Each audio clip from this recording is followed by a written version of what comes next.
Hola amigos y amigas, vamos a estudiar hoy el tema del cáncer de seno y la visión que tiene de él el psicoanálisis psicosomático, y la haremos a través del análisis de la película La Elegida. ¿Y por qué a través del análisis de una película que muestra la historia de una mujer con cáncer de seno? Porque las películas, las producciones artísticas, la literatura, cualquier interacción entre seres humanos están teñidas por todos nuestros dramas inconscientes.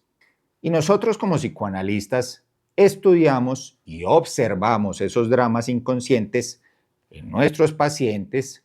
en sus relaciones con los objetos de la realidad y de la fantasía, y el cine no se escapa de eso. Y por eso podemos, estudiando una película que habla de una mujer que sufre de cáncer de seno, tratar de entender desde nuestra visión psicoanalítica psicosomática freudiana qué es lo que sucede en el psiquismo, en el inconsciente, en el alma de esa persona. Y cuál es el drama vital que sucede en esa persona y en su interacción con sus seres cercanos en un momento específico de la vida y durante una crisis específica de la vida que, para lo que nosotros en estos 10 años que llevamos trabajando con pacientes con cáncer y con enfermedades benignas, con tratamientos psicoanalíticos psicosomáticos, dibuja muy bien desde nuestro punto de vista cuál es la situación que sucede en una persona que sufre de cáncer desde el punto de vista psicosomático psicoanalítico. Para entender eso, vamos a hacer un pequeño repaso de cómo entendemos nosotros el cáncer desde la visión del psicoanálisis freudiano. Vemos que el cáncer es una vicisitud del narcisismo. ¿Y qué es el narcisismo? El narcisismo lo ha definido el psicoanálisis como, digamos, la primera etapa del desarrollo con la que todos llegamos a este mundo. El psicoanálisis ha considerado que la evolución humana casi que se da entre dos polos, entre el polo narcisista, que puede evolucionar o no hacia llegar a desarrollar un Edipo, que sería el otro polo del desarrollo psíquico infantil inconsciente. Si nosotros viéramos además la visión oriental de las ciencias yógicas, veríamos que además podríamos superar la etapa del Edipo y trascenderla y eventualmente llegar a una unión con todos los elementos del cosmos que, en la visión oriental de ellos, se llama la iluminación.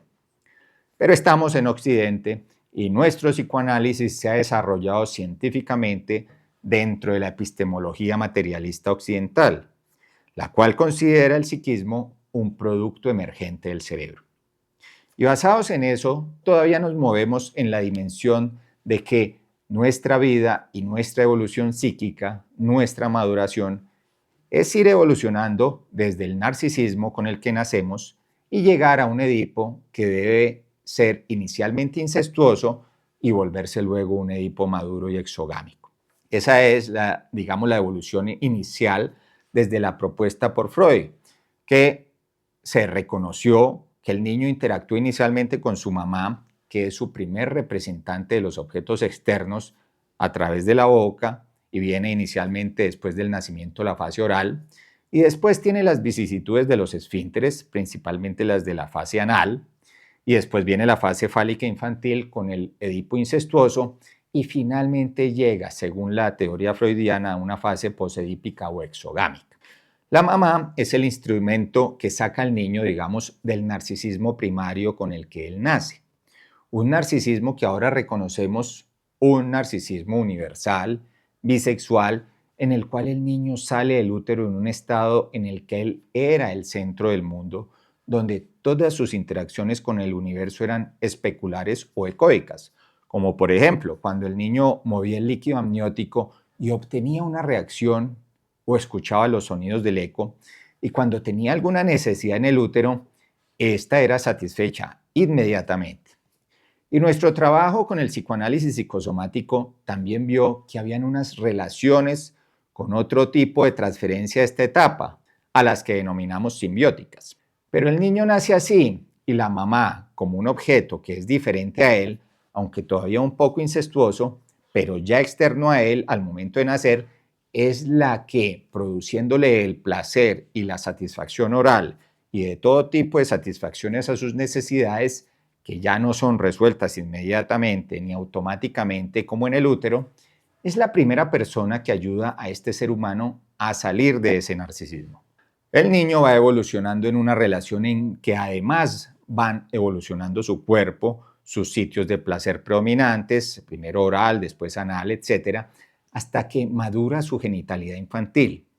Y en este momento, además de los eventuales hermanitos, aparece el personaje del padre,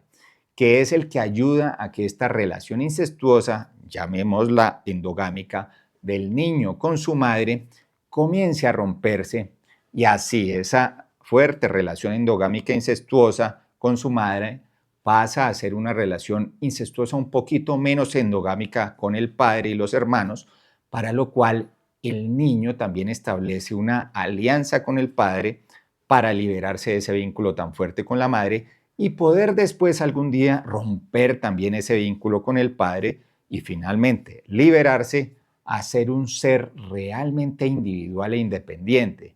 y poder después establecer relaciones exogámicas en las cuales queda liberado, digamos, del atrapamiento de estas figuras endogámicas parentales infantiles,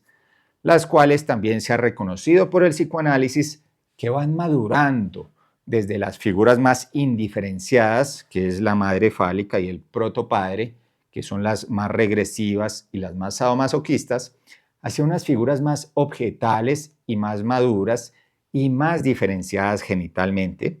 que corresponden a la mamá adulta y al papá adulto como sus modos hacia llegar a ser un ser humano adulto, independiente y exogámico. En la India, en las ciencias yógicas, consideran que además puede algún día liberarse de eso y liberarse completamente de la compulsividad de supervivencia y reproducción del cuerpo físico y mental y pasar a otra etapa que ellos llaman la iluminación, etc. Pero nosotros, ¿por qué hablamos de este vínculo, de este polo entre Narciso y Edipo y de su maduración y de su liberación? Porque el psicoanálisis psicosomático ha reconocido al cáncer como una fijación previa a un estado que es anterior incluso al momento del nacimiento. Cuando el niño está en el útero tiene dos etapas de desarrollo físico que se corresponden también con dos etapas primitivas de desarrollo psíquico, la etapa embrionaria y la etapa fetal.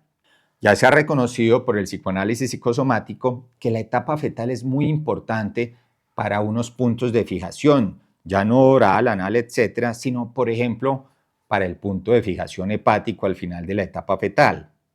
Pero que también al final del periodo embrionario, periodo en el cual se forman los órganos y que al terminar el niño se convierte en feto y comienza a diferenciar su género y comienza a salir de la bisexualidad hermafrodita constitucional de sus células. Y este periodo, ese límite, es el que considera el psicoanálisis psicosomático como el punto de fijación del desarrollo mental inconsciente al que se regresa total o parcialmente a través de un órgano cuando se produce un cáncer. Entonces el cáncer, digamos que es una fijación narcisista que está situada en el polo narcisista de desarrollo, o sea, en una de sus etapas más tempranas, y podríamos decir paralelamente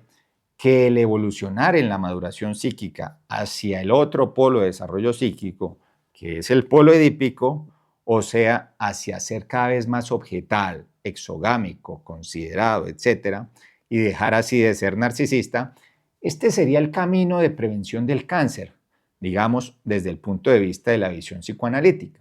Y que todo lo que nos empuje a comportarnos narcisísticamente y nos haga regresar a las fases más previas o tempranas de nuestro desarrollo psíquico, en el cual tenemos un comportamiento completamente narcisista, como el que tiene una célula cancerosa,